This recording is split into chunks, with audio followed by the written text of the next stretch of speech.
యెషయా గ్రంథం 41వ అధ్యాయం మొదటి వచనం చదువు. యెషయా గ్రంథం 41వ అధ్యాయం మొదటి వచనం.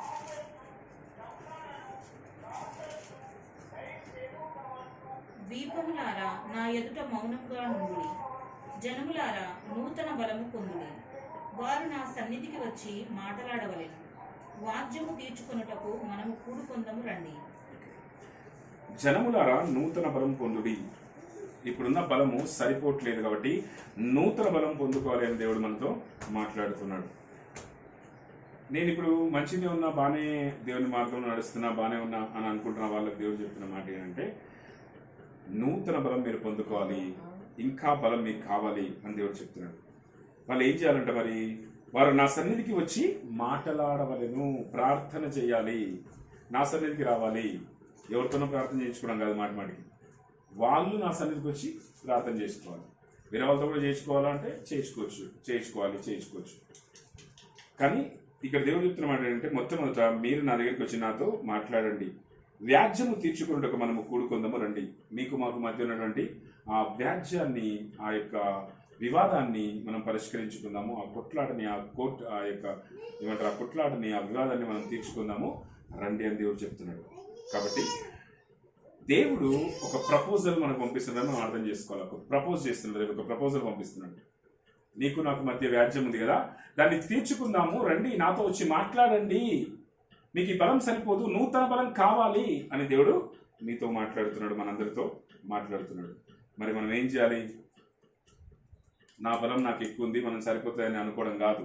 దేవుడు చెప్తున్న మాట ప్రకారం మనం చేయాల్సింది ఏంటంటే, నూతన బలం పొందుకోవాలంటే దేవుని సన్నిధికి వచ్చి, దేవుని సన్నిధిలో కూర్చుని, దేవునితో మాట్లాడి, దేవుని సన్నిధి అంటే ప్రార్థనలో కూర్చొని ప్రార్థన చేయడమే. ఎవరికి ఇద్దరు ముగ్గురు కూడా నా నామమున ప్రార్థిస్తారు, వారి మధ్య నేను ఉంటాను, వారి ప్రార్థన ఆలకిస్తాను దేవుడు ఆయన దిగి వస్తారు అక్కడికి.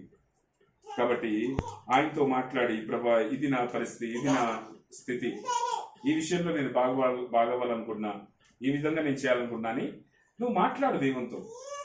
దేవుడు అంటున్నాడు, నా సన్నిధికి వచ్చి మాట్లాడాలి. ఈ విధంగా మాట్లాడి వ్యాజ్యము తీర్చుకోవడానికి దేవునితో కలిసి కూడుకొని మనము ఆ యొక్క విషయాన్ని, ఆ వ్యాజ్యాన్ని మనం తీర్చుకోవాలి అని దేవుడు చెప్తున్నాడు.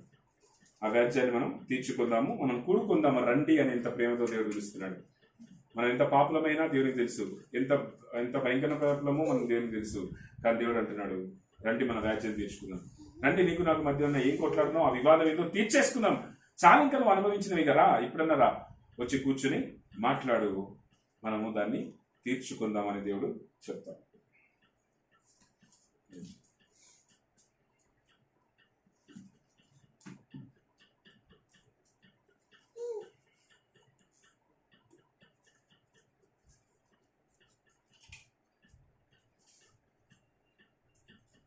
తొమ్మిదవ వచనం నుంచి చదువుదాం.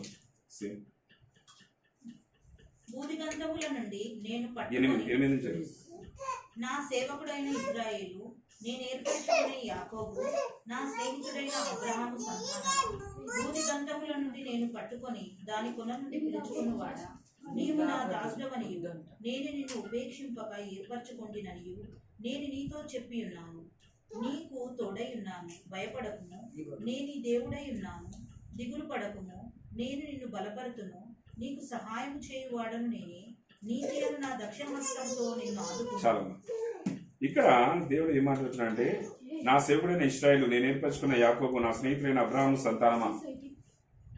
అందరితో చెప్తున్నాడు దేవుడు. అబ్రహాము సంతానం అంటే అందరు వస్తారు, నువ్వు నేను మొత్తం. భూ దిగంతం నుండి నేను పట్టుకుని దాని కొనుల నుండి పిలుచుకున్నవాడా. ఇశ్రాయేలు గురించి కూడా చెప్తున్నాడు. మరి అబ్రహాము సంతానం అంటే అందరి గురించి, అందరు ఎవరైనా సరే అబ్రహాము సంతానంగా మారే ప్రతి ఒక్కరి గురించి, అన్యులు కూడా దేవుని బిడ్డలుగా మారుతారు కదా విశ్వాసం వలన ఎవరైతే దేవుని బిడ్డలుగా మారుతారో వాళ్ళందరూ కూడా అబ్రహాము సంతానమే కదా. కాబట్టి ప్రతి ఒక్కరిని నేను నిన్ను ఎక్కడి నుంచి పిలుచుకున్నా, భూదిగంతం నుండి నేను పట్టుకుని దాని కొన నుండి పిలుచుకున్నవాడా, నీవు నా దాసుడు మరియు నేను నిన్ను ఉపేక్షింపక ఏర్పరచుకుంటున్నాను, నేను నీతో చెప్పి ఉన్నాను, నీకు తోడై ఉన్నాను. నీ ఫస్ట్ స్టార్టింగ్ ఇది నీకు దేవుడు చెప్పింది. నీవు నా దాసులవు, నేను నిన్ను ఉపేక్షింపక ఏర్పరచుకున్నాను, నేను నీతో చెప్పి ఉన్నాను, నేను నీకు తోడై ఉన్నాను అని దేవుడు చెప్తున్నాడు. దేవుడు మనకు తోడై ఉన్నాడు, దేవుడు మనల్ని ఏర్పరచుకున్నాడు, దేవుడికి మనల్ని దాసులు చెప్తున్నాడు, దేవుడు మనల్ని ఉపేక్షించలేదు, మనల్ని కేర్ నాట్ అంటే ఏమంటారు నిర్లక్ష్యం చేయలేదు, కానీ ఆయన మనల్ని ఏర్పరచుకున్నాడు.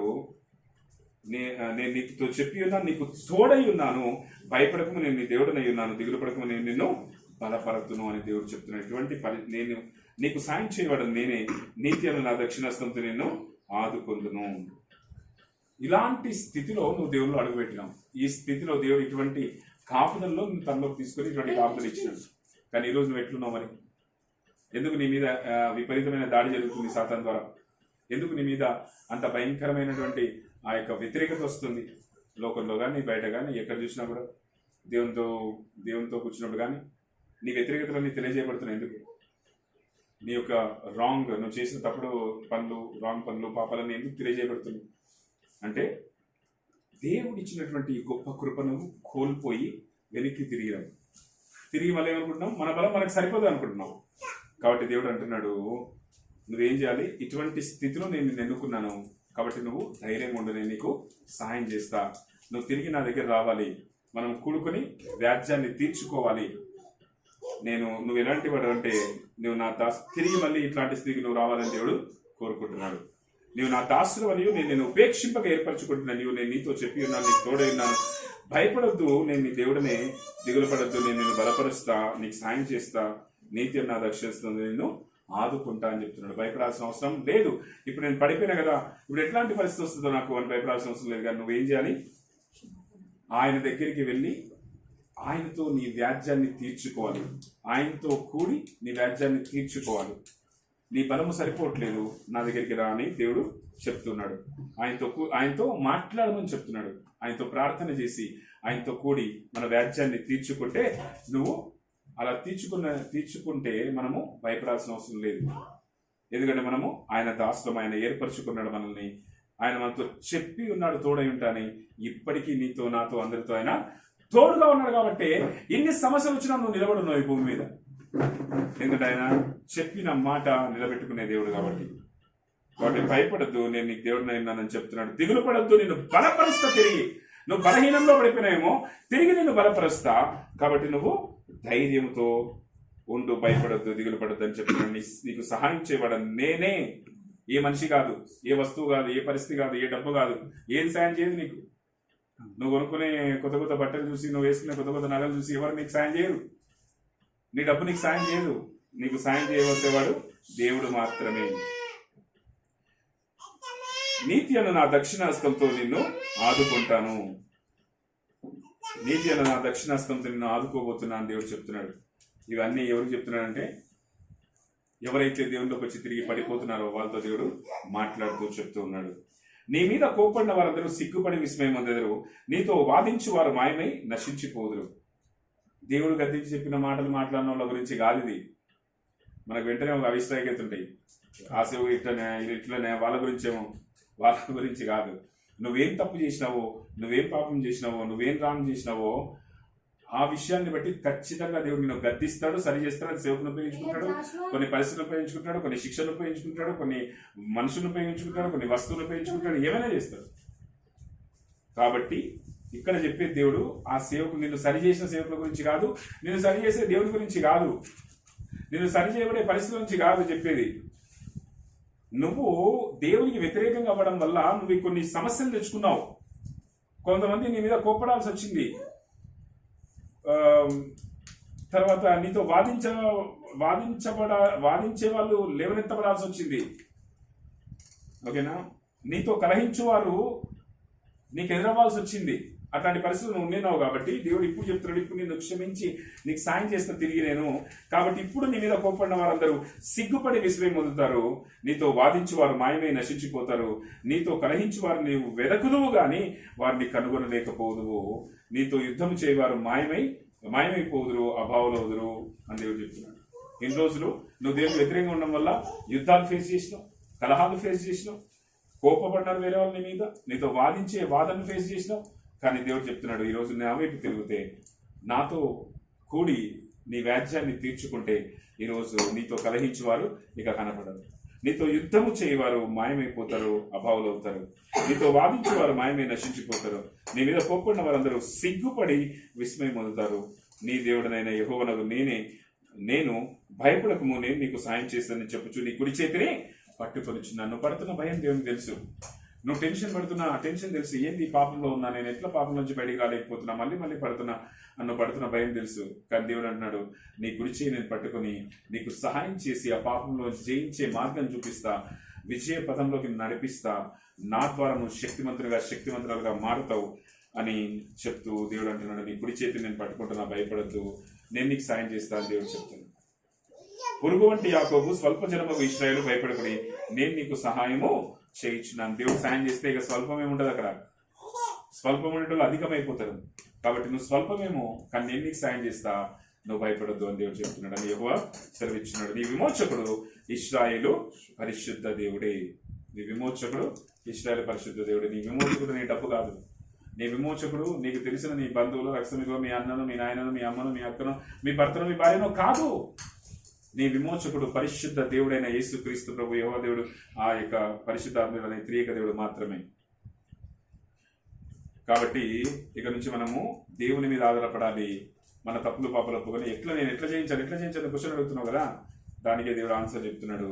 నువ్వు ఎట్లా చేయించాలి అంటే, నీ బలం సరిపోవట్లేదు కాబట్టి నూతన బలం పొందుకోవాలి. 1వ వచనం ఇది. నూతన బలం పొందుకోవాలంటే నా సన్నిధికి వచ్చి మాట్లాడాలి, వ్యాజ్యము తీర్చుకొని మనం కూడుకోవాలి.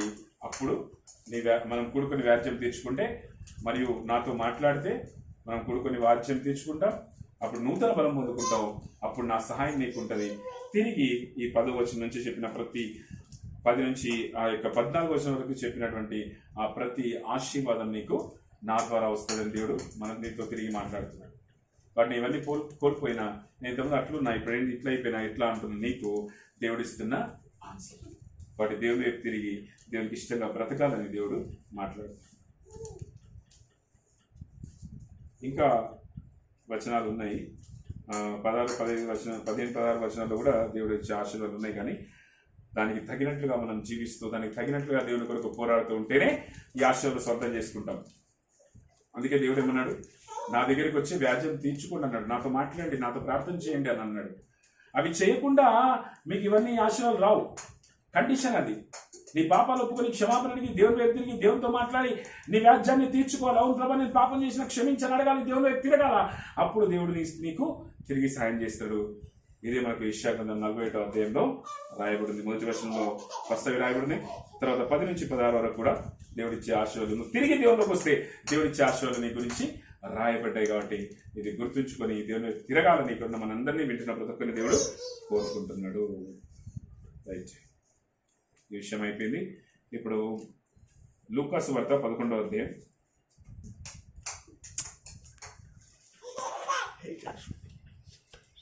నువ్వు అడగాలి, అడిగితే దేవుడు ఇస్తాడు. 11వ అధ్యాయం 11-12 వచనాలు చదువు. 11 నుంచి 13 వచనాలు చదువు. 11వ అధ్యాయం 11వ వచనం నుంచి 13వ వచనం. మీలో తండ్రి అయిన వాడు తన కుమారుడు చేపనడిగితే చేపకు ప్రతిగా పామునిచ్చున, గుడ్డునడిగితే తేలునిచ్చున. కాబట్టి మీరు చెడ్డవారైండియు మీ పిల్లలకు మంచి ఈవులను ఎరిగి ఉండగా, పరలోకమందున్న మీ తండ్రి తన్ను అడుగువానికి పరిశుద్ధాత్మను ఎంతో నిశ్చయముగా అనుగ్రహించాలి. అడగాలి. ఏం చెప్పాను ఎంతసేపు? ఫస్ట్ నువ్వు పడిపోయిన స్థితి నుంచి తిరిగి నూతన బలం పొందుకోవడానికి దేవునితో మాట్లాడాలి. దేవుని దగ్గరికి వెళ్ళి నీ వ్యాజ్యాన్ని దేవునితో కూడి దేవునితో నీ వ్యాజ్యాన్ని తీర్చుకోవాలి. మళ్ళీ ఇంకో పాయింట్ ఏమన్నాడంటే దేవుడు, మళ్ళా నువ్వు దేవుణ్ణి అడిగి పొందుకోవాలి. ఏమడిగి పొందుకోవాలి? నీ దురాశలకు అనుగుణంగా అడిగితే నువ్వు పొందుకోలేవు. నీ దురాశలకు అనుగుణంగా నాకు అవి కావాలి, దురాశ కలిగి అడిగితే పొందుకోలేవు. నాకు 20 కార్లు కావాలా, 10 కార్లు కావాలా, 10 బిల్డింగ్లు కావాలా, నన్ను మించినోడు ఉండకూడదు, నన్ను ఎవడు తిట్టకూడదు, నేను కొట్టకూడదు, కాబట్టి నేను పెద్ద రాజకీయ అయిపోవాలా, ఇట్లాంటి దురాశతో కూడుకున్నవి కాదు. కానీ నువ్వు అడిగితే దేవుడు ఇస్తారు. అయితే ఏమడిగితే ఏమిస్తారు దేవుడు అని ఇక్కడ నువ్వు ఏమడిగితే ఏమిస్తారు అనేది ఇక్కడ రాయబడింది. ఏముంది? 11వ వచనంలో, మీలో తండ్రి అయిన వాడు తన కుమారుడు చేపను అడిగితే చేపకు ప్రతిగా పామునిచ్చిన, గుడ్డును అడిగితే తేలునిచ్చిన. ఈ లోకంలో ఇప్పుడు ఒక తండ్రి ఉన్నాడు అనుకోండి. ఆ తండ్రి తన కుమారుడు చేపను అడిగితే పాము తీసుకుపోయి ఇదే చేప తిను అని ఇస్తారా? ఇవ్వడు కదా. గుడ్డును అడిగితే తేనె తీసుకుపోయి ఇదే గుడ్డురా, ఈ తేనెను తినేస్తే ఇది గుడ్డు అని చెప్పి ఇస్తారా? అంటే ఏది చెప్తే దానికంటే తక్కువది చెడ్డది ఇస్తారా? నీకు ఏది అడిగినాడో వాళ్ళ తండ్రి దగ్గరికి వాళ్ళ కొడుకు వచ్చి ఏది అడిగినాడో దానికంటే చెడ్డది దానికంటే తక్కువది ఇస్తాడా? ఇవ్వడు. కానీ ఏమి ఇస్తాడంటే, కాబట్టి మీరు చెడ్డవారై ఉండి మీ పిల్లలకు మంచి ఈవులను ఇయ్యనెరిగి ఉండగా, మీరు చెడ్డవాళ్ళగా ఉన్నారు కానీ మీ కొడుకులకు నీ కూతుర్లకు నువ్వేమనుకుంటున్నావు? మంచి మంచి ఆశీర్వాదాలు రావాలి, మంచి మంచివి ఇవ్వాలి నా కొడుకులకు నా కూతుర్లకు నువ్వు అనుకుంటున్నావు, మంచి మంచి గిఫ్ట్లు ఇవ్వాలి, మంచి మంచి ఆశీర్వాదాలు ఇవ్వాలనుకుంటున్నావు కదా. కానీ నువ్వే అంత అడిగిన దానికంటే తక్కువ ఇవ్వకూడదు, చెడ్డది ఇవ్వకూడదు అనుకుంటున్నావే, ప్రశస్తమైన ఇవ్వాలనుకుంటున్నావే. మరి పరలోకమందున మీ తండ్రి తన అడుగు వారికి ఏమిస్తాడు? పరిశుద్ధాత్మను ఎంతో నిశ్చయముగా అనుగ్రహించును, ఎంతో నిశ్చయముగా అనుగ్రహించును. పరలోకమున్న తండ్రి నువ్వేమడగాల? పరిశుద్ధాత్మ గురించి అడగాలి. నువ్వేమడగాలి? ఏమంటారు, మంచి ఈవుల గురించి అడగాలి, పరలోకమందున విషయాల గురించి అడగాలి. దేవుడు ఏమన్నాడు? మొదట నా నీతిని నా రాజ్యాన్ని వెలుకుడి, అప్పుడు మీకు అవన్నీ అనుగ్రహింపబడి. ఈ లోకంలో ఏం కావాలి, ఏం తిందుమా, ఏం త్రాగుదుమా, ఏం ధరించుమా అని మీరు పడుతున్న టెన్షన్కి అవసరమైనటువంటి ఈ లోకంలో కావాల్సిన విషయాలన్నీ తర్వాత అడుగుదు. కానీ మొదట నువ్వేం అడగాలి? ఆయన నీతిని రాజ్యాన్ని చేరుకోవడానికి ఏమవసరమో అవి అడగాలి కదా. నీతిమంతులు అంటే ఎవరు? అబ్రహాము దేవుని నమ్మిన వారు అతనికి నీతిగా ఎంచబడ్డారు. విశ్వాసగా ఉన్నవారు నీతిమంతులు. మరియు దేవుని వాక్య ప్రకారము జీవిస్తూ కొనసాగుతున్న వాళ్ళు కూడా నీతిమంతులుగా కొనసాగుతున్న వారే అన్న మీనింగ్తో మనకు బైబిల్లో వాక్యం ఉంటుంది. కాబట్టి వాక్య ప్రకారంగా జీవిస్తూ, ఓకేనా, వాక్య ప్రకారంగా జీవిస్తూ వాక్యానుసారంగా బ్రతుకుతూ దేవుని విశ్వసించి నమ్మిన వాళ్ళు, వాక్యానుసారంగా బ్రతుకుతున్న వాళ్ళు నీతిమంతులుగా ఎంచబడతారు. ఆయన రాజ్యాన్ని వెతకాలి, ఓకేనా. నీతియు సమాధానము పరిశుద్ధాత్మేందలి ఆనందము అనేది ఆయన రాజ్యం. ఆయన రాజ్యం అంటే ఇది, ఆయన రాజ్యం ఏందో కాదు, నీతి సమాధానము పరిశుద్ధాత్మ దేవుని అందరి ఆనందము. కాబట్టి నీతిమంతులుగా ఉండాలంటే ఏందో చెప్పినా, సమాధానం కలిగి ఉండాలంటే నువ్వు ఎక్కడ ఉండాలి? దేవుడిలో ఉంటే మాట్లాడగా సమాధానం కలిగి ఉంటావు. మరియు పరిశుద్ధాత్మలో ఆనందం పొందుకోవాలి అంటే నువ్వేం కలిగి ఉండాలి? పరిశుద్ధాత్మ దేవుని కలిగి ఉండాలి అనే దేవుడు చెప్తున్నాడు. కాబట్టి నువ్వు ఆ యొక్క పరిశుద్ధాత్మ దేవుని పొందుకోవాలి అంటే నీ తండ్రిని నువ్వు అడగాలి. పరిశుద్ధాత్మ నాకు అనుగ్రహించు ప్రభు అని అడిగితే ఆయన ఏం చేస్తాడు? ఎంతో నిశ్చయంగా నీకు పరిశుద్ధాత్మను అనుగ్రహిస్తాడు అని దేవుడు చెప్తున్నాడు. మేమేం చేయాలి? మనము పడిపోయిన వాళ్ళు తిరిగి ఏం చేయాలి? నూతన బలం పొందుకోవాలి. నూతన బలం పొందుకోవడానికి ఏం చేయాలి? దేవునితో మాట్లాడాలి. ఫస్ట్ దేవునితో మాట్లాడాలంటే ఏం చేయాలి? ప్రార్థనలో దేవునితో కలిసి కూడుకొని దేవునితో మాట్లాడి మన రాజ్యాన్ని తీర్చుకోవాలి. అప్పుడు మనం తిరిగి నూతన బలాన్ని మనకు దేవుడు అనుగ్రహిస్తాడు. ఇంకో మాట చెప్తున్నాడు దేవుడు, నువ్వు పరిశుద్ధాత్మ అభిషేకం పొందుకోవాలి ఖచ్చితంగా. కొన్నిసార్లు నీ అంతకు నువ్వే తెచ్చుకొని ఇదే నా పరిశుద్ధాత్మ అనుకుని ఏదో పిచ్చి పనులు చేస్తుంటారు కదా, అట్లా కాదు. దేవుని ద్వారా నువ్వు పరిశుద్ధాత్మ అభిషేకం పొందుకొని దేవుని ద్వారా అభిషేకంలో ముందుకు కొనసాగాలి, ఓకేనా. ఇది దేవుడు నీకు చెప్తున్నమాట. కాబట్టి నీ తండ్రి మరి నా పరిశుద్ధాత్మ దేవుడు నేను పొందుకోలేకపోతున్నానంటే నువ్వేం చేయాలి అంటే తప్పక దేవుని దగ్గర కూర్చొని దేవుని అడగాలి. నువ్వు మనస్ఫూర్తిగా నువ్వు పాపాలు అడ్డు పెట్టుకున్నట్టు వస్తుందా? నీ మొర వినకుండా ఉండడానికి నా చెవులు మందం అయిపోలేదు, నేను ఆశ్రయించకుండా ఉండడానికి నా చేతులు కురచ అయిపోలేదు, కానీ నీకు నాకు మధ్య నీ పాపాలు అడ్డొచ్చాయి. మన మొర వినకుండా ఉండడానికి, మన ప్రార్థన వినకుండా ఉండడానికి ఆయనకు మధ్య పాపాలు అడ్డొస్తాయి. కాబట్టి మరి మనం ఏం చేయాలి? మన పాపాలు ఒప్పుకొని క్షమాపణ అడిగి దీన మనసు కలిగి దేవుని వైపు తిరిగి మనం తగ్గించుకుంటూ దేవునితో ప్రభా నేను పాపం చేసినాను ప్రభా నన్ను క్షమించు అని అడిగి ఆయనతో మనకున్న వ్యాజ్యాన్ని తీర్చుకొని మన పాపాలు ఒప్పుకొని దేవుని వైపు తిరిగి ఆయన ద్వారా నూతన బలం పొందుకొని ప్రభా నేను పరిశుద్ధాత్మ అభిషేకం పొందుకోవాలనుకుంటున్నా, పరిశుద్ధాత్మ దేవుని నా హృదయంలో కలిగి ఉండాలనుకుంటున్నా. ఎవరైతే పరిశుద్ధాత్మను పొందుకోలేడు వాడు కాదు అని బైబిల్లో ఉంది. కాబట్టి నువ్వు నాకు కావాలి, నా హృదయాంతంలోకి దిగిరా ప్రభా అని ఆయన ఆహ్వానించి ఆయన పొందుకునే వాళ్ళని దేవుడు ఎంతగానో తిరిగి ప్రేమిస్తాడు, ఆశీర్వదిస్తాడు, ఉన్నత స్థితికి నడిపిస్తాడు. నువ్వు పడిపోయినా సరే ఇప్పుడన్నా తిరిగి లేయమని దేవుడు చెప్తున్నాడు. లేచి దేవునితో వ్యాజ్యం తీర్చుకుని వివాదం తీర్చుకుని ఆయనతో మాట్లాడి ప్రార్థన చేసి వివాదం తీర్చుకుని క్షమాపణ అడిగి తర్వాత పరిశుద్ధాత్మ అభిషేకం కూడా నువ్వు పొందుకొని ఆయన వైపు తిరిగి ఆయనకి ఇష్టంగా బ్రతకాలని దేవుడు ఆశపడుతున్నాడు, కోరుకుంటున్నాడు, మీకు చెబుతున్నాడు, నచ్చ చెప్తున్నాడు, బతిమాలుకుంటున్నాడు, అడుగుతున్నాడు, అన్నీ చేస్తున్నాడు దేవుడు. ఆయన కావాల్సింది ఆయన వైపు తిరగడం. ఆయన మనల్ని బతిమాలుకునేంత అర్హత మనలాంటి ఎవ్వరికీ లేదు. పరిశుద్ధుడైన దేవుడు మనల్ని ప్రేమతో బతిమాలుతున్నాడు. ఆయనకే మహిమ కలుగునుగా. రైట్. ఈ విధంగా పరిశుద్ధాత్మ దేవుడు మనం దేవుడిని అడిగితే ఖచ్చితంగా ఇస్తాడు అని దేవుడు చెప్తా ఉన్నాడు. రైట్. ఇప్పుడు 14వ వచనం నుంచి మనం చూద్దాం. ఒక్క నిమిషం.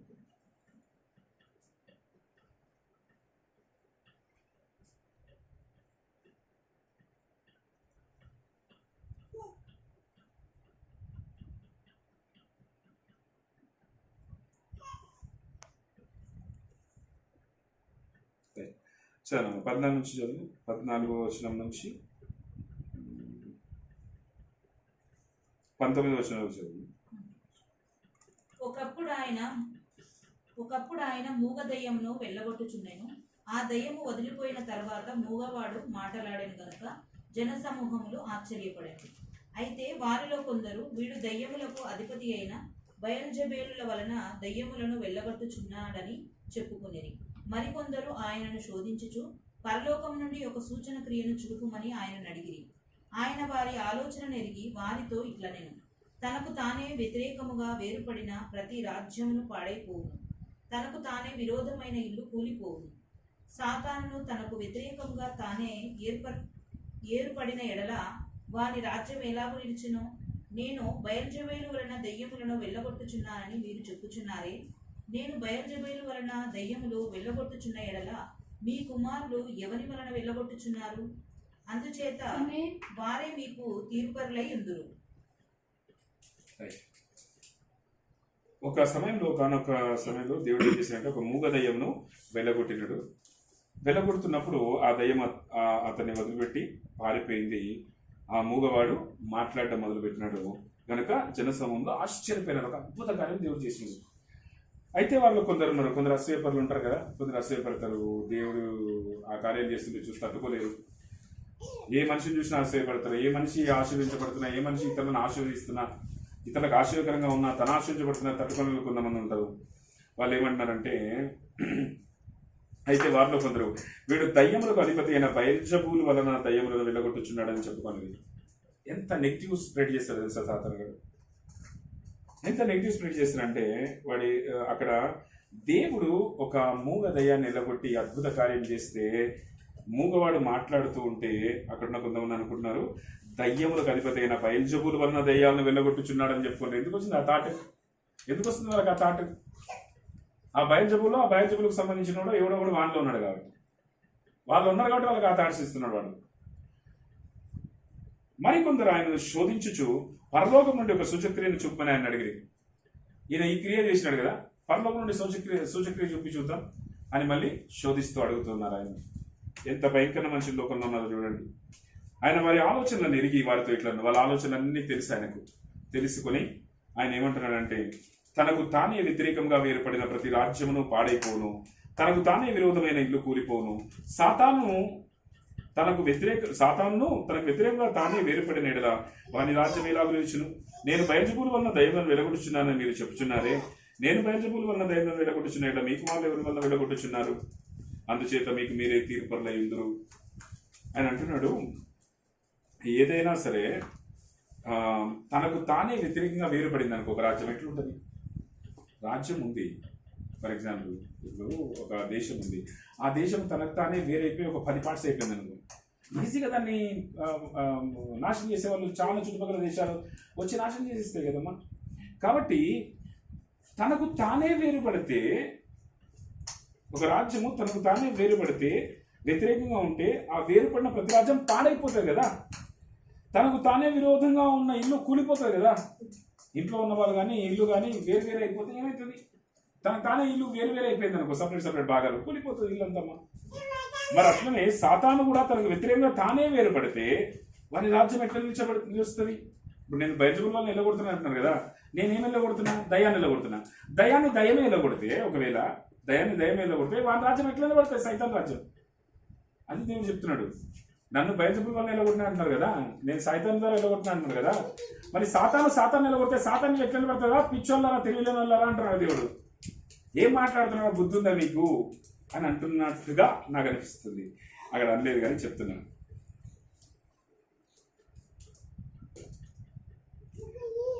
రైట్. నేను బయటపూర్ వల్ల దైవం వెలగొడుచున్నాను మీరు చెప్తున్నారే, నేను బయటపూర్ వల్ల దైవం వెలగొడితే మరి మీ వాళ్ళు ఎవరి వల్ల నిలబడుతున్నారు?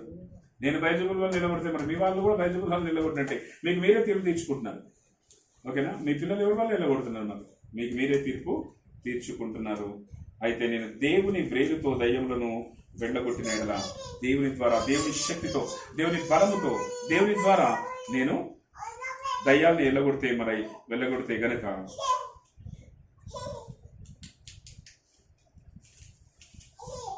నిశ్చయముగా దేవుని రాజ్యం మీదకు వచ్చి ఉన్నది. తన రాజ్యానికి తానే వ్యతిరేకంగా ఉంటే సాతాను రాజ్యం పడిపోతుంది. కానీ దేవుని రాజ్యం ద్వారా నేను సైతాన్గానే వెళ్ళగొడితే నిశ్చయంగా దేవుని రాజ్యం మీ దగ్గరికి వచ్చేసిందని తెలుసుకోండి. కాబట్టి నేను దేవుని ద్వారానే నేను సాతాన్ని వెళ్ళగొడుతున్నానని తెలుసుకోండి అని చెప్తున్నాడు క్లారిటీ. సరే, ఇవన్నీ ఎందుకు చెప్పినాం మనం అంటే ఒక పాయింట్ ఉంది ఇక్కడ 21వ వచనం నుంచి ఏముందంటే, బలవంతుడు ఆయుధములు ధరించుకొని తన ఆవరణను కాచుకున్నప్పుడు అతని సొత్తు భద్రంగా ఉండును. అయితే అతని కంటే బలవంతుడైన ఒకడు అతని పైపడి జయించినప్పుడు అతడు నమ్ముకొనిన ఆయుధములన్నిటినీ లాగుకొని అతని ఆస్తిని పంచిపెట్టును అనేది ఇక్కడ ఇంకో పాయింట్ ఉంది, దానికి సంబంధించింది. బలవంతుడు ఆయుధాన్ని ధరించుకొని తన ఆవరణను కాచుకుంటూ ఉన్నాడు. ఇప్పుడు బలవంతుని మనం ఎట్లా చూడొచ్చు? ఇప్పుడు పైన చెప్పిన దాని ప్రకారం బలవంతుడు సైతాన్ లాగా మనం అనుకోవచ్చు. సాతాను గాడు తన సామ్రాజ్యాన్ని, తన రాజ్యాన్ని, తన వాళ్ళని ఆయుధాలని ధరించుకొని కాపాడుతూ ఉన్నాడు. కాపాడుతున్నప్పుడు అతని సొత్తు భద్రంగా ఉంటుంది కదా. బలవంతుడు ఆయుధాలను ధరించుకొని తన ఆవరణను తన కాపాడుతున్నంత వరకు వాని సొత్తు అంతా ఉంటుంది భద్రంగా. అయితే అతని కంటే బలవంతుడైన ఒకడు అతనిపై పడి జయించినప్పుడు అతను నమ్ముకున్న ఆయుధములన్నింటినీ లాక్కొని అతని ఆస్తిని పంచిపెట్టును. అతని కంటే బలవంతుడు అంటే ఇక్కడ మనం యేసుక్రీస్తు ప్రభువుగా మనం ఇది చేయొచ్చు. అతని కంటే బలవంతుడైన యేసుక్రీస్తు ప్రభు అతని మీద పడి వాడిని జయించి, వాడిని ఓడించి, వాడిని జయించినప్పుడు వాని దగ్గర ఏ ఆయుధాలు పడుకునే కావాలి కాస్తున్నా అవన్నీ లాక్కొని పడేసి అతని ఆస్తిని ఏం చేస్తాడు? పంచిపెడతాడు. వాడు ఏదైతే ఆస్తి దాచిపెట్టుకున్నాడో అదంతా పంచిపెడతాడు అని మనకు దేవుడు చెప్తా ఉన్నాడు. కాబట్టి ఇక్కడ మనము ఈ బలవంతుడు సైతాన్ గడు అనుకుంటే, అతని కంటే బలవంతుడు యేసుక్రీస్తు ప్రభు అని మనం అనుకుంటే, అప్పుడు ఆ యొక్క ఏమున్నది అపవాది యొక్క ఆయుధాలు ధరించుకునే ఆయుధాలు, ఈ కవచాలు ఇవన్నీ ధరించుకున్నాడు కదా వాడు. అది వాని శక్తి, వాడు చేసే కంట్రోల్, వాని పవర్. ఆ సాతానుగాడు వాని యొక్క ఆయుధాలు ధరించుకున్నా అంటే ఏంటి? వాని ఆయుధాలు ఏంటి ఉంటే వాని పవర్ ప్లస్ వాడు ఆ మనుషుల్ని కంట్రోల్ చేసే కెపాసిటీ. ఇవన్నీ దేవుడు లాగిపడేసి వాడు ఎవరి మీద అయితే ఏదైతే దోపిడీ చేసి పెట్టుకున్నాడో, ఏ మనుషుని అయితే వానుకున్న శక్తితో, వానుకున్న కంట్రోలింగ్ పవర్తో ఆ మనుషుల్ని లాక్కొని పెట్టుకున్నాడో, తనకున్న దేంతో లాక్కున్నాడమ్మా? తనకున్న శక్తితో, తనకున్నటువంటి కంట్రోలింగ్ పవర్. కాన్సన్ట్రేషన్ చేయండి ఫుల్. తనకున్న శక్తితో, తనకున్న కంట్రోలింగ్ పవర్తో వాడు ఏ మనుషుల్ని అయితే లాక్కొని దోపిడీ చేసి ఆ దోపిడీ పెట్టుకున్నాడో తన దగ్గర, దానికి మళ్ళీ ఆవరణ అంతా కాపలా కాస్తూ ఉన్నాడో, అవంతా ఆ దోపిడీని తిరిగి దేవుడు పంచిపెడతారు. ఆ బందీలుగా ఉన్న వ్యక్తుల్ని ఆడైతే ఎవరినైతే ఏమంటారు వాని పవర్తో బందీలుగా తీసుకున్న వ్యక్తుల్ని తిరిగి దేవుడు విడిపిస్తాడు. ఏం చేస్తాడు? దేవుడు స్వేచ్ఛ ఇస్తాడు అనేది మనకు తెలియజేయబడుతూ ఉంది. ఇది ఎందుకు మనకు తెలియజేయబడతా ఉంది అంటే, చూడ అక్కడ ఏముంది? అతను నమ్ముకుని ఆయుధములన్నింటినీ లాగుకొని అతని ఆస్తిని పంచిపెట్టినట్టు. వాళ్ళ దగ్గర ఆయుధాలని, అనుకున్న కంట్రోల్ పవర్, అనుకున్న శక్తి అంతా లాగి పడేసి వాడిని బలహీనంగా చేసి తరిమి కొట్టి, తర్వాత వాని ఆస్తి ఏంది? వాడు సంపాదించుకున్న ప్రజలు, మోసం చేసి తన వైపు లాక్కున్న మనుషులు, వారి హృదయాలు, వారి ఆత్మలు, ఇవన్నీ కూడా దేవుడు విడిపిస్తాడు. అతని ఆస్తిని తిరిగి పంచిపెడతాడు. వాళ్ళు తిరిగి వాళ్ళ ప్రదేశానికి వెళ్ళిపోతారు కదా. సాతాను బందీ నుంచి, చెర నుంచి విడిపించబడతారు అని చెప్తున్నాడు దేవుడు. ఇది ఏం తెలియజేయబడతాయంటే, మన దేవుని యొక్క ఉన్నతమైన ఏమంటారు ఇంకా సార్వభౌమాధికారాన్ని, దేవుని యొక్క అపరిమితమైన శక్తిని ప్రదర్శిస్తుంది. సాతాను గారి మీద ఉన్న అపరిమితమైన అనంతమైన శక్తిని ఇది మనకు చూపిస్తుంది ఈ యొక్క ఉపమానం కదా. దేవుడు అంత శక్తి కలిగి సాతాను గారి దగ్గర నుంచి తన ప్రజల్ని వాని బానిసత్వం నుంచి విడిపించడానికి దేవుడు వెళ్ళి వారిని ఓడించి తన ప్రజల్ని విడిపించి తన ప్రజల్ని తిరిగి స్వతంత్రులుగా చేస్తాడు అని ఇక్కడ రాయబడి ఉంది. కాబట్టి ఈ విధంగా అపవాది బానిసత్వం నుంచి విడిపించాలంటే ఎవరు రావాలా? వానికంటే బలవంతులైన దేవుడు వచ్చి విడిపించాలి. అపవాదాడు కోరుకుంటే వాడిని వాడు వడగొట్టుకుంటాడా? వడగొట్టుకోడు. దేవుడు గురించి చెప్పి ఆ బయజబులని చెప్పి ఆ పనికి మాలిన మాటలన్నీ వ్యర్థమైన మాటలు. దేవుడు అంటున్నాడు అందుకే 23వ వచనంలో, నా పక్షంలో ఉండని వాడు నాకు విరోధి. దేవుని పక్షాన ఎవడైతే లేడో వాడు దేవునికి విరోధి అని తెలుసుకోండి. నాతో సమకూర్చని వాడు చెదరగొట్టువాడు. ఆయన పక్క లేను కదా, లేనంత మాత్రం విరోధిని అవుతున్నా అంటే ఖచ్చితంగా ఆయన పక్క లేకపోతే, ఆయన వైపు లేకపోతే నువ్వు విరోధివి. అట్లనే ఆయనతో సమకూర్చకపోతే నేను చెడగొట్టేవాడిని అవుతానా? 100%.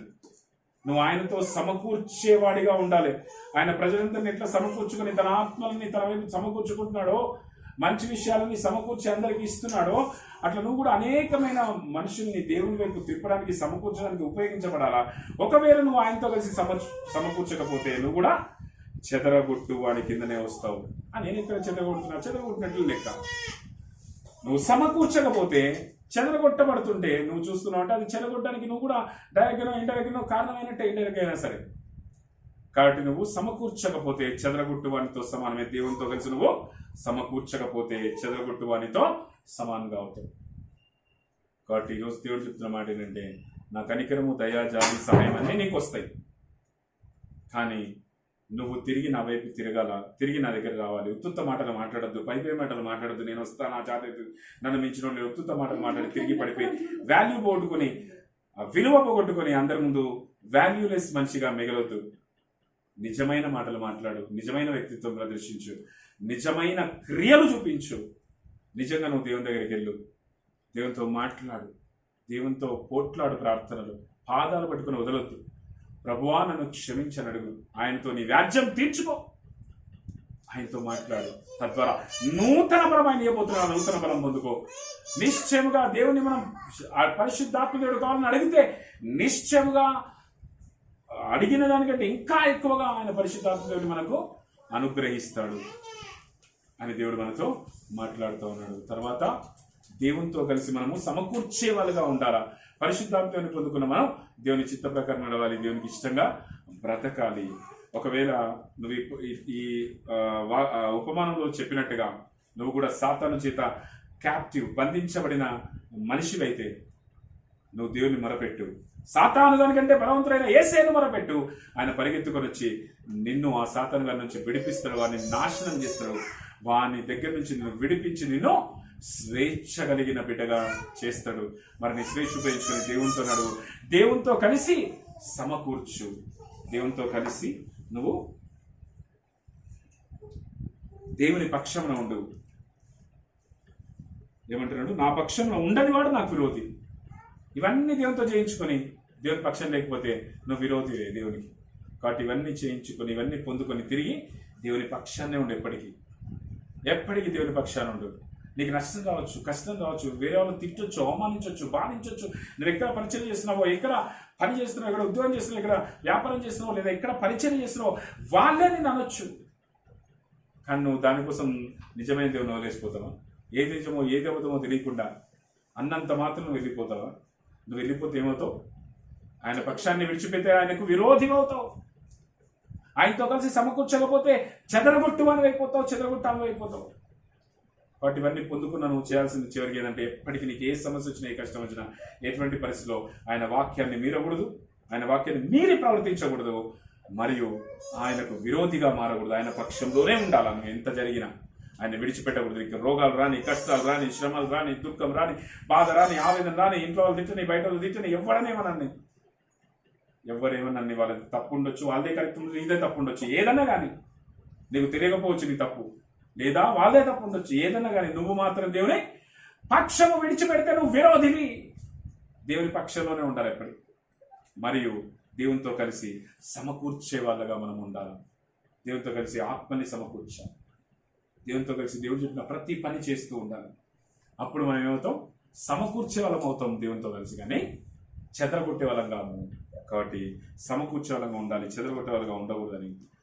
నువ్వు వెళ్ళిపోయిన ఆ నరకానికి పాత్రమైన ఆ పరిస్థితి నుంచి విడిపించబడి, సాతాను నుంచి విడిపించబడి దేవుని వైపు తిరగాలని దేవుడు కోరుకుంటున్నాడు. అందుకే నా దగ్గరికి రా, నాతో ప్రార్థన చేయి, నాతో మాట్లాడు, నాతో నీ వ్యాజ్యం తీర్చుకో. అప్పుడు నేను ఆ సాతానని నువ్వు బలవంతుడు అనుకుంటున్నావు, వాడిని మించిన అనంతమైన బలవంతునైన నేను, అనంతమైన శక్తివంతునైన నేను వచ్చి వాడిని ఓడించి వాడి నుంచి నిన్ను విడిపిస్తా. వాని ఆయుధాలు ఏమున్నా తరిమి కొడతా, వాని శక్తిని, వాని కంట్రోలింగ్ కెపాసిటీని కాల్చి పడేసి తరిమి కొట్టి నీ నుంచి వాని తరిమి కొట్టి వాని నుంచి నీకు విడుదలిచ్చి సహాయం చేస్తా. పరిశుద్ధాత్మ అభిషేకం గురించి నువ్వు కూడా అడుగు, దేవుని వైపు తిరుగు అని దేవుడు ఈ మాటలు చెప్తున్నాడు. అడిగితే నిశ్చయంగా ఇస్తాడు. నువ్వే పెన్సిల్ అడిగితే పెన్సిల్ కంటే పెన్సిల్ వాటర్ తీసుకురా అంటే, నువ్వే పెన్ అడిగితే 10 రూపాయల పెన్ ఎందుకురా 100 రూపాయల పెన్ తీసుకో అంటే దేవుడు ఇంత మంచిగా ఇవ్వాలా? అది కాబట్టి నువ్వు అదే దేవుని పరిశుద్ధాత్మ కావాలని, పరిశుద్ధాత్మ నాకు కావాలి అని అడిగితే నిశ్చయముగా ఆయన నీకు అనుగ్రహిస్తాడని దేవుడు చెప్తున్నాడు. నీకు అనుగ్రహించబడ్డం లేదంటే నీ మొర ఆయన దగ్గరికి చేరడం లేదని అర్థం. నీ మొర ఆయన దగ్గరికి చేరడం లేదంటే నీకు ఆయనకు మధ్య పాపాలు అడ్డంగా ఉన్నాయని అర్థం. మరి నీకు ఆయనకు మధ్య పాపాలు తొలగించుకుంటే అప్పుడు ఆయన నీ మొర వింటాడు, నీకు పరిశుద్ధాత్మ అభిషేకం ఇస్తాడు, సాతాను నుంచి విడిపిస్తాడు. వాడు బలవంతుడు అనుకొని భయపడుతున్నాయేమో, వాడిని మించిన అనంతమైన బలవంతులు వచ్చి వాడిని తొక్కి వాడిని ఆరాధిస్తుంటే తెలుస్తుంది వాడు ఎట్లాంటి వాడు ఎంత ఆఫ్టర్ కూడా నీకు అప్పుడు తెలుస్తుంది. దేవుడు ఇంత శక్తిమంతులో నీకు తెలుస్తుంది. ఆ శక్తిమంతుని ఆశ్రయించకుండా ఎవరెవరెవరో మనుషుల్ని, వేరే వేరే విషయాల్ని, డబ్బుల్ని, లోకాన్ని ఆశ్రయిస్తున్నా నీకు ఈరోజు దేవుడు చెప్తున్న మాట ఇది. మారుతావా? మారకుండా సైతం దగ్గర పోతావా? నీ ఇష్టం. దేవునికి మహిమ కలిగి ఉందా. మహోన్నతులైన దేవ, సర్వాధికారి, సర్వశక్తిమంతుడ, ఇచ్చినటువంటి వాక్యాన్ని బట్టి నీకు వేలాది స్తోత్రం. అత్యంత శక్తివంతమైన వాక్యాన్ని రిలీజ్ చేసిన దేవానికి స్తోత్రం. ఈ వాక్యం మా హృదయాన్ని బలంగా తాకింది ప్రభా. ఇప్పుడైనా పరిపూర్ణమైన మారు మనసు పశ్చాత్తాపం పొందుకునే దాన్ని అనుగ్రహించి, ఎప్పుడు చూసినా మనుషుల మీద, కొడుకుల మీద, కూతుర్ల మీద, డబ్బు మీద, బట్టల మీద, నగల మీద, అసహ్యకరమైన విషయాల మీద, లోకానుసరమైన విషయాల మీద ఆశ పెట్టుకుని బ్రతుకుతున్న మా జీవితాల్లో మార్గ నిర్దేశకత్వం చేసి ఎలా ప్రేమించాలి, ఎవరిని మొదట ప్రేమించాలి, తర్వాత ఎవరిని ప్రేమించాలి, ఏ విధంగా బ్రతకాలి అని నేర్పిస్తూ వచ్చిన కృపామేడానికి వేలాది స్తోత్రాలు. ఈరోజు మాతో మాట్లాడనిపిస్తుంది. అందరికంటే అన్నిటికంటే ఎక్కువగా నిన్ను మాత్రమే ప్రేమించాలి అని తెలుసుకున్న రోజు ప్రభావి. నీ తర్వాతనే భార్య అయినా, భర్త అయినా, తండ్రి అయినా, తల్లి అయినా, కొడుకైనా, కూతురైనా, డబ్బైనా, నగలైనా, బట్టలైనా, ఇల్లైనా, బైక్ అయినా, కార్ అయినా, ఏదైనా నీ తర్వాతనే నీ కొరకు బ్రతుకుతానైనా చేసుకుంటున్న తీర్మానాన్ని సక్రమంగా, నిజాయితీగా నిలబెట్టుకునేదనేది మాకు అనుగ్రహించమని మొరపెట్టి ప్రార్థించబోతున్న వీరందరి ప్రార్థనలు ఆలకించు ప్రభా. నీ వైపు తిరుగుతూ ఇప్పుడన్నా ఇన్ని రోజులు నీకు ద్రోహం చేస్తూనే ఉన్నారు, ఇన్ని రోజులు నీకు మోసం చేస్తూనే ఉన్నారు. ఇప్పుడైనా నీ పాదాల సన్నిధికి వచ్చి నిజంగా నీ వ్యక్తి తిరగాలని ఆశ కలిగి ఉంటే అది నీ ద్వారా జరిగిన కార్యమే ప్రభా. నీకు స్తోత్రం. నీ కృపను బట్టి, నీ కాపుదల్ని బట్టి స్తోత్రాలు. శక్తివంతమైన ఈ వాక్యం మా హృదయాల్లో బలంగా పనిచేసి మమ్మల్ని నీ వైపు బలంగా తిరిపేటట్లు చేయండి. మా స్వేచ్ఛను ఉపయోగించుకొని నీ వైపు రావడానికి మా కృపను అనుగ్రహించాలి. ఇన్ని రోజులు మా స్వేచ్ఛను ఉపయోగించుకొని పనికి మాలిన వాటి వైపు వెళ్ళాం. పనికి మాలిన మొబైల్, పనికి మాలిన సినిమాలు, పనికి మాలిన విషయాలు, డబ్బులు, నగలు, దుస్తులు, మనుషులు అని అనేకమైన విషయాల వైపు వెళ్ళిన పాపలం ప్రభావాలను మనకు క్షమించి నీ పరిశుద్ధ పాదాల సన్నిధిలో ఈ మధ్యాహ్న కాలంలో క్షమించమని మొరపెట్టి ప్రార్థిస్తున్నాను. పశ్చాత్తాపడుతున్న పరిశుద్ధ పసలు మా తప్పులకు క్షమాపణ అడుగుతున్నాను. ఇప్పుడే మనకి క్షమించండి, నా దగ్గరికి రండి, నాతో మాట్లాడండి అన్నావు ప్రభా. ఇదిగో మేము దగ్గరికి వచ్చి యెషయా గ్రంథం 40వ అధ్యాయం 1వ వచనం చెప్పినట్టుగా పరిగెత్తుకొని వచ్చి నీతో మాట్లాడుతున్న మౌన ప్రభా, నిన్ను విడిచిపెట్టి వెళ్ళిపోయిన పాపులమే, అల్పులమే మనకి క్షమించండి.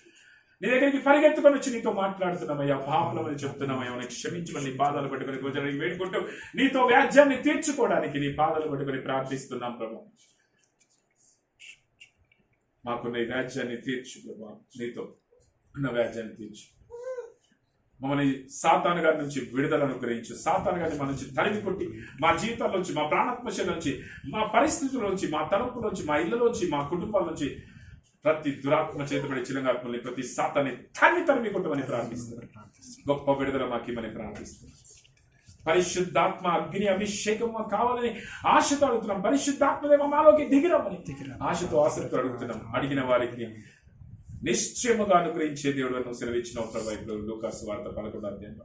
కాబట్టి నిశ్చయముగా నువ్వు ఇచ్చే దేవుడు అని ఎరిగి పరిశుద్ధాత్మదేవ మాకు కావాలని మా హృదయాలకి రమ్మని ఆశతో ఆసక్తితో అడుగుతున్నాం. మాలోనికి దిగిరా, నీ బలమైన అభిషేకంతో నింపు, ఆత్మ బలంతో నింపు. నేను ఆల్రెడీ అభిషేకం పొందుకున్న వాళ్ళని నీ పరిశుద్ధాత్మ బలముతో నింపు, ఆత్మ బలముతో నింపు, ఉన్నతమైన ఆత్మేసిగా నడిపించు. కామ క్రోధ లోభ మోహ మద మాత్సర్యం నుంచి విడుదల ఈ రాత్రి గొప్ప విడుదల కలుగును గాక. ఈ రాత్రి ఈ మధ్యాహ్న కాలంలో గొప్ప విడుదల కలుగును గాక. ఈ మధ్యాహ్న కాలంలో ప్రతి దురాత్మ చేతబడి చిలంగాత్మ యొక్క గొలుసులు సంఖ్యలు యేసునామములో తెగిపడిపోను గాక. ఇప్పుడే గొప్ప విడుదల ప్రకటిస్తున్నాం యేసునామములో దేవుని విడుదలగా. ఈ దినాన గొప్ప విడుదల సాతాను గారి నుంచి, సాతాను యొక్క బంధకాల నుండి గొప్ప విడుదలిస్తున్న స్తోత్రాలు. కామ క్రోధ లోభ మోహ మద మాత్సర్యం నుంచి విడుదలిస్తున్న స్తోత్రాలు. కామ క్రోధ లోభ మోహ మద మాత్సర్యం సాతాను సంఖ్యలు గొలుసులు, రోగం వ్యాధి అనారోగ్యం అస్వస్థనే సాతాను సంఖ్యలు గొలుసులు, శేదాశ నేత్రాశ జీవడంబం మొదలైన అనేకమైన సాతాను సంఖ్యలు యేసుక్రీస్తు ప్రభువు నామములో ఇప్పుడే తెగిపడిపోను గాక. గొప్ప విడుదల కలుగును గాక. రిలీజ్ కలుగుతున్నది స్తోత్రం. ఇదేదైతే ఇది ఇక్కడ బంధిస్తారో పరలోకంలో బంధించబడుతుంది. ఏదైతే ఇక్కడ మీరు భూలోకంలో విప్పుతారో అది పరలోకంలో విప్పబడుతున్నాం. నేనా మీరే వాటిని అన్నింటినీ బంధిస్తున్నందుకు, మీరే ఆశయాల్ని విప్పినందుకు స్తోత్రాలు ప్రభా. గొప్ప సహాయం మాకు అనుగ్రహించినందుకు, కృప కుమరించి ఆత్మీయ లోతుల్లోకి మన బలంగా నడిపిస్తున్నందుకు స్తోత్రాలు. ఈ రోజు మొదలుకొని ఇక నీకెప్పుడు ద్రోహము చేయని వారుగా, నిన్నెన్నడూ మోసం చేయని వారుగా బ్రతుకుతాం నాయన అని తీర్మానించుకుంటాం. పాపులమయ్యా, ఇంత మంచి దేవుని మోసం చేసినాం, ఇంత మంచి దేవునికి ద్రోహం చేసిన అనుకున్నాం. మనకి క్షమించు. మనుషులకు మోసం చేస్తున్నాం అనుకున్నాం, కనీసే నీకే మోసం చేస్తున్నామని తెలుసుకోలేని మూర్ఖత్వంలో ఉన్నాం. మనకి క్షమించు. నీ పరిశుద్ధ రక్తంతో కడుగునైనా పరిశుద్ధ ఆత్మ అగ్ని అభిషేకంతో నింపు, ఆత్మ బలంతో నింపు. నీ వైపు తిప్పుకొని నీకు మహిమకరంగా జీవించే జీవితం మాకేమని నీ మార్గంలో నడుస్తూ నాయన నీ ద్వారా ఆశీర్వదించబడి తిరిగి నీ మార్గంలోకి నడిపించబడి నీ పరలోక రాజ్యం చేరే ధన్యత మాకు అనుగ్రహించమని, ఎత్తబడే సంఘంలో ఉండే ధన్యత మాకు అనుగ్రహించమని ప్రార్థిస్తూ కృపలను నీ హస్తానికి మనం అప్పగించుకుంటూ మీరు ఇచ్చిన రక్షణను కొనసాగించుకునే ధన్యత మాకు జీవితాంతం అనుగ్రహించమని, మీ అందరి విశ్వాసాన్ని తుదమట్టుకు కొనసాగించుకుంటూ నీ మార్గంలో నడుస్తూ నీ ద్వారా పరలోక రాజ్యం జరుగునే ధన్యత మాకు అనుగ్రహించమని ప్రార్థిస్తున్నాం. ఇంతవరకు మేము ఇక్కడ ఏకీభవించి చేసిన ప్రార్థనలు, మా వ్యక్తి ప్రార్థనలన్నీ కూడా మేఘరికి ధూపంలో చేర్చుకుని మా అందరి ప్రార్థనలో ఉన్న నిశ్చిత ప్రకారమైన మా మనవులన్నీ ఈ క్షణంలో ఇన్స్టెంట్ గా నెరవేర్చినందుకు మా తప్పుల పాపాలు క్షమించి నీ పరిశుద్ధ రక్తంతో మనం కడిగి పరిశుద్ధపరిచి పవిత్రపరిచి మేము అడిగినవన్నీ నీ చిత్తానుసారంగా మాకు అనుగ్రహించినందుకు మా ప్రార్థనలో నిశ్చిత ప్రకారమైన మా మనవులన్నీ ఈ క్షణంలో ఇన్స్టెంట్ గా లేదా నీ సమయం నిశ్చిత ప్రకారం పరిపూర్ణంగా నెరవేర్చినందుకు వేలాది స్తోత్రాలు, స్తుతులు, కృతజ్ఞతావందనాలు నీకే చెల్లించుకుంటూ ఈ మా అందరి ప్రార్థనలో తప్పులుంటే క్షమించి కొడుతుంటే రాజ్యమని నజరేయుడైన యేసు అతి శ్రేష్ఠమైన నామములో ప్రార్థించి అడిగి వేడుకుంటూ మా ఈ ప్రార్థనను ముగిస్తున్నాం. మా ప్రియ పరలోకపు తండ్రి, ఆమేన్. పరలోకమందున మా తండ్రి, నామం పరిశుద్ధ పరచబడును గాక, నీ రాజ్యం వచ్చును గాక, నీ చిత్తం పరలోకమున నెరవేర్చుట భూమి యందు నెరవేరును గాక. మానవ దినాల మేడు మాకు దయచేసి మా ఇళ్ళ అపరాధం చేసి వారిని క్షమించుట మా అపరాధం క్షమించు, మమ్మల్ని శోధనలోనికి దేకాదశి నుండి తప్పించు. ఎందుకనగా రాజ్యము, శక్తి, బలము, మహిమ నిరంతరము నీవే మా తండ్రి. ఆమేన్.